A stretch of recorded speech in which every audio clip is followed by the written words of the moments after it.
नमस्कार बच्चों, हम BSc second year inorganic chemistry की फर्स्ट यूनिट प्रथम संक्रमण श्रेणी के तत्वों का रसायन का अध्ययन कर रहे थे। उस क्रम में हमने हमारी पिछली क्लास में डीडी संक्रमण पढ़ रहे थे। उसमें अष्टफल के संकुलों के लिए डीडी संक्रमण का अध्ययन किया था। आज उसी क्रम में आगे बढ़ते हुए हम चतुष्फल के संकुलों में डीडी संक्रमण का अध्ययन करेंगे। तो चलो इसे देखते हैं। देखो इसमें पढ़ते हैं, इन संकुलों में चतुष्फल के आकार में 4 लिगेंड धातु आयन की ओर आते हैं। भाई चतुष्फल के आकार होता है, कैसा होता है? टेट्राहेड्रल स्ट्रक्चर कुछ ऐसा ही होता है। इसमें 4 लिगेंड, ये धातु आयन है, इसके तरफ आते हैं तथा जब लिगेंड केंद्रीय धातु आयन की ओर पहुंचते हैं तो समस्त डी कक्षकों की ऊर्जा के मान में वृद्धि होती है। देखो डी कक्षकों की ऊर्जा तो बढ़ेगी, सभी की बढ़ेगी। जो बिना लिगेंड के जो डी कक्षकों की ऊर्जा है वो तो सबकी समान होती है। अब यहाँ पर लिगेंड पास में आते हैं तो डी कक्षकों की ऊर्जा के मान में वृद्धि होती है। लेकिन T2G कक्षक लिगेंड के अधिक नजदीक होने के कारण उनकी ऊर्जा अधिक हो जाती है तथा EG कक्षकों की ऊर्जा तुलनात्मक रूप से कम रह जाती है। देखो यहाँ पे क्या होता है, T2G कक्षक अधिक ऊर्जा स्तर पर चले जाते हैं और EG कक्षकों की ऊर्जा कम हो जाती है। जबकि हमने अष्टफल के संकुलों में क्या पढ़ा है, अष्टफल के संकुलों में EG कक्षकों की ऊर्जा अधिक हो जाती है और वे उच्च ऊर्जा पे चले जाते हैं तथा T2G कक्षक कम ऊर्जा पे रह जाते हैं। तो ये यहाँ पे हम तुलनात्मक अध्ययन कर पा रहे हैं। हम देख पा रहे हैं कि चतुष्फल के संकुलों में जो कक्षक डी कक्षकों का विपाटन अष्टफल के संकुलों की तुलना में क्या होता है, जस्ट अपोजिट होता है, विपरीत होता है। चलो आगे बढ़ते हैं। अतः स्पष्ट है कि चतुष्फल के क्षेत्र में डी कक्षकों का क्रिस्टल क्षेत्र विभाजन अष्टफल के क्षेत्र की तुलना में विपरीत होता है। विपरीत क्यों हो रहा है? क्यों? क्योंकि देखो इसे आगे समझते हैं। यहाँ पर देखो ये डी कक्षक थे, ये थे ना, ये T2G कक्षक और ये EG कक्षक। ये हो रहा था किसमें? अष्टफल की में। ये औसत ऊर्जा स्तर था हमारा। यहाँ से ये तो EG कक्षक उच्च ऊर्जा पे चले जा रहे थे और T2G कक्षक निम्न ऊर्जा पे रह जा रहे थे। लेकिन चतुष्फलकी में क्या हो रहा है? चतुष्फलकी में ये क्रम उलट जा रहा है हमारा।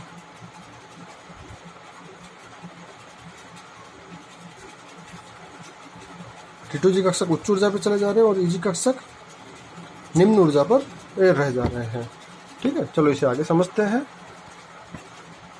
तो यहाँ पे देखते हैं हम, यहाँ पे क्या होता है, स्फेरिकल क्षेत्र में धातु आयन के डी कक्षकों की औसत ऊर्जा स्तर होता है ये वाला।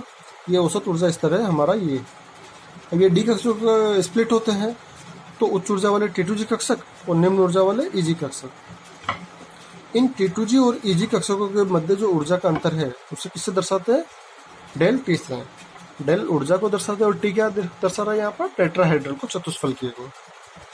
ठीक है, अब इस औसत ऊर्जा स्तर से T2G 0.4 डेल्टा T उच्च ऊर्जा पर है और EG कक्षक 0.6 डेल्टा T निम्न ऊर्जा पर है औसत ऊर्जा स्तर से। प्लस क्या दिखा रहा है? इस ऊर्जा स्तर से, औसत ऊर्जा स्तर से ऊपर, और माइनस क्या दर्शा रहा है? इस औसत ऊर्जा स्तर से नीचे के ऊर्जा स्तर को दर्शा रहा है। ये समझ में आ गया? तो यहाँ पर T2G ऊपर हो रहा है और EG नीचे हो रहा है। जबकि अष्टफल के ऊर्जा स्तरों में क्या हो रहा था, अष्टफल के संकुलों में क्या हो रहा था? EG कक्षक कहाँ थे? उच्च ऊर्जा पर, और T2G कक्षक कहाँ थे? निम्न ऊर्जा पर। यहाँ तक आगे समझ में?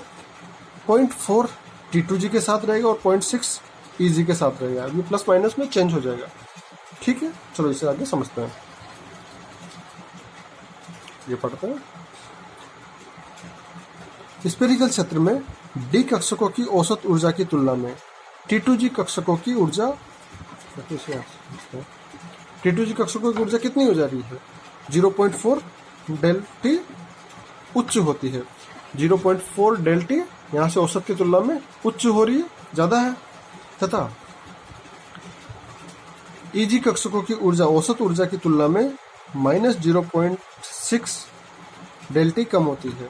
देखो औसत ऊर्जा की तुलना में कितनी कम है? 0.6 डेल T माइनस कम के लिए दर्शा रहा है। आगे समझते हैं।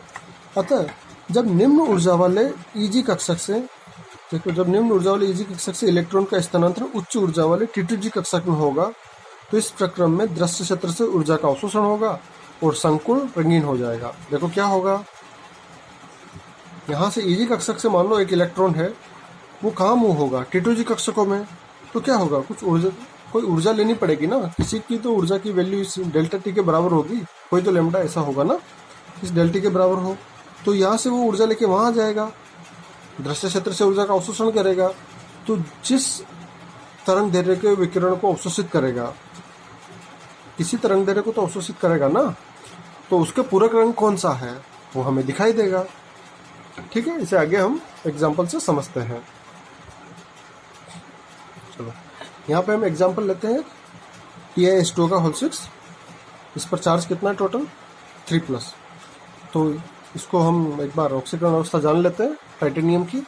इसको जानने का तरीका क्या होता है, X प्लस H2 के ऑक्सीकरण अंक क्या मानते हैं, 0 मानते हैं। तो इसकी टोटल ऑक्सीकरण अवस्था निकालेंगे, तो x + 0 = +3, तो x = +3। x क्या है यहाँ पे, टाइटेनियम का ऑक्सीकरण अंक। तो टाइटेनियम कौन सी अवस्था में होता है, +3 में होता है। चलो टाइटेनियम का इलेक्ट्रॉनिक विन्यास समझ लेते हैं। टाइटेनियम, इसका बाह्यतम विन्यास क्या होता है, 4s2 3d2, यही होता है। अब इसमें से 3 इलेक्ट्रॉन निकलेंगे तो कहाँ से निकलेंगे, पहले तो 4s के निकलेंगे, तो फिर इससे जस्ट अंदर 3d के निकलेंगे। तो टाइटेनियम +3 ऑक्सीकरण अवस्था में क्या होगा, 3d1 4s0, यही होगा। चलो इसे आगे बढ़ते हैं। ये संकुल बैंगनी रंग का होता है। जब हम इस संकुल को देखते हैं तो हमें कौन से रंग का दिखाई देता है, बैंगनी रंग का। इसमें टाइटेनियम +3 ऑक्सीकरण अवस्था में होता है, अतः इसमें कौन सा विन्यास होगा, D1 विन्यास होगा। हमने पढ़ा है ऊपर कौन सा विन्यास है, D1 विन्यास है। ठीक है, लिगेंड, कौन से लिगेंड है हमारे पास, H2O, 6H2O। मतलब लिगेंड के 6 अणु इसके साथ उपसंयोजक बंध बनाकर अष्टफलकीय संकुल बनाते हैं। उपसंयोजक यौगिकों में कौन से बंध बनते हैं, उपसंयोजक बंध बनते हैं। और कौन से संकुल बनेगा, ये 6 लिगेंड जुड़ेंगे तो अष्टफलकीय संकुल बनाते हैं, जिसमें Eg कक्षक उच्च ऊर्जा स्तर पर तथा T2G कक्षक निम्न ऊर्जा स्तर पर चले जाते हैं। देखो हमने पढ़ा था, अभी जस्ट रिपीट किया है हमने कि अष्टफलकीय संकुलों में Eg कक्षक कहाँ रहते हैं, उच्च ऊर्जा पर, और T2G कक्षक निम्न ऊर्जा पर।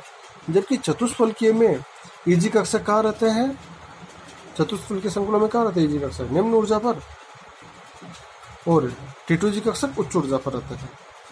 तो यहाँ पे कौन सा संकुल बन रहा है, अष्टफलकीय संकुल बन रहा है। अतः Eg कक्षक उच्च ऊर्जा पर रहेंगे और T2G कक्षक निम्न ऊर्जा पर रहेंगे। तो पहले जब इलेक्ट्रॉन भरेंगे तो वो इलेक्ट्रॉन कहाँ जाएगा, निम्न ऊर्जा पर जाएगा। तो निम्न ऊर्जा पर कौन सा विन्यास है, T2G है। अतः इसका इलेक्ट्रॉनिक विन्यास क्या हो जाएगा, T2G1 Eg0। भाई Eg पे कोई इलेक्ट्रॉन है ही नहीं ना, इसे आगे समझेंगे अभी। इसमें Eg और T2G के मध्य ऊर्जा का अंतर कितना हो जाएगा, डेल नॉट 4 × 10⁻⁻12 अर्घ्य के बराबर हो जाता है। और ये वैल्यू किसके बराबर होती है, 500 नैनोमीटर तरंग दैर्घ्य के प्रकाश की ऊर्जा से प्राप्त होती है। ठीक है, ये ऊर्जा होती है वो किसके तुल्य होती है, 500 नैनोमीटर की तरंग दैर्घ्य के प्रकाश के, जो कि हरे प्रकाश की होती है। अतः यदि इस पदार्थ को, जो पदार्थ लिया TiS2 का होल 6, उसको श्वेत प्रकाश में रखा जाए तो इस प्रकाश के हरे भाग का अवशोषण करके इसका T2G इलेक्ट्रॉन Eg कक्षकों में चला जाएगा। अतः इससे परावर्तित हुए प्रकाश में हमें ये बैंगनी रंग का दिखाई देता है। कौन से रंग का दिखाई देता है हमें, बैंगनी रंग का। और इलेक्ट्रॉन के इस संक्रमण को ही DD संक्रमण कहते हैं। क्या बोलेंगे इलेक्ट्रॉन के संक्रमण को, DD संक्रमण। इसे यहाँ पे समझते हैं हम। क्या देख रहे थे, तो हमारे पास एक इलेक्ट्रॉन था, उसमें अष्टफलकीय संकुल बन रहा है हमारा। तो ये T2G कक्षक निम्न ऊर्जा पर और Eg कक्षक उच्च ऊर्जा पर हो जाएंगे। अब जो इलेक्ट्रॉन भरेगा वो कहाँ भरेगा, निम्न ऊर्जा पर इलेक्ट्रॉन पहले जाएगा प्रकाश की अनुपस्थिति में। तो ये एक इलेक्ट्रॉन यहाँ पर आ गया, एक ही इलेक्ट्रॉन है ये वाला इलेक्ट्रॉन। ये विन्यास में कहाँ पर जाएगा, 2 कंडीशन इसके पास में, तो Eg पे जाएगा, T2G पे जाए। लेकिन जब ऊर्जा स्तर, इसकी ऊर्जा कम है, तो इलेक्ट्रॉन कहाँ जाएगा, स्वाभाविक रूप से निम्न ऊर्जा पर जाएगा। तो हमारा इलेक्ट्रॉनिक विन्यास क्या हो गया, प्रकाश की अनुपस्थिति में T2G1 Eg0। Eg पे कोई इलेक्ट्रॉन नहीं है, T2G पे एक इलेक्ट्रॉन है। लेकिन जब हम इसे प्रकाश देते हैं, तो प्रकाश देंगे तो क्या होगा, यहाँ पे ऊर्जा का अंतर कितना है, 4 × 10⁻12 अर्घ्य के बराबर, जो कि 500 नैनोमीटर से प्राप्त होती है। श्वेत प्रकाश दिया तो इसने 500 नैनोमीटर तरंग दैर्घ्य का अवशोषण किया, और ये इलेक्ट्रॉन कहाँ चला गया, यहाँ से उच्च ऊर्जा स्तर पर जाएगा। उच्च ऊर्जा स्तर कहाँ है, Eg, तो यहाँ पे चला गया। तो अब विन्यास क्या हो गया प्रकाश की उपस्थिति में, हमारे पास T2G0 Eg1। अब जब ये यहाँ पे चला गया तो इसने हरे प्रकाश को क्या किया, एब्जॉर्ब किया, तो रिफ्लेक्ट कौन सा किया, परावर्तित कौन सा प्रकाश हुआ, उसका पूरा रंग परावर्तित हुआ, जो कि हमारे पास में पर्पल कलर होता है। इस कारण हमें ये TiS2 का होल 6 3+ आयन संकुल आयन कौन से रंग का दिखाई देगा, बैंगनी कलर का, पर्पल कलर का दिखाई देता है। चलो इसके बाद जो रिमेनिंग पार्ट है उसको हम नेक्स्ट लेक्चर में पढ़ेंगे। तब तक थैंक यू।